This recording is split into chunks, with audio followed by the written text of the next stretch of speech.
రాయలసీమ. వర్షాలు లేక కరువుతో రాష్ట్రం కష్టాన్ని కూడా అరువు తెచ్చుకొని బతుకుతోంది.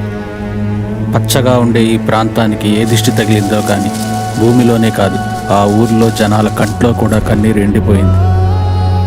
ఆ ప్రజల కన్నీటి బాధ, ఆ ఊరి నీటి బాధ తీర్చడానికి ఒక రాయుడు వస్తున్నాడు. ఆ రాయుడే ఆ ఊరి దేవుడు. దేవుడా!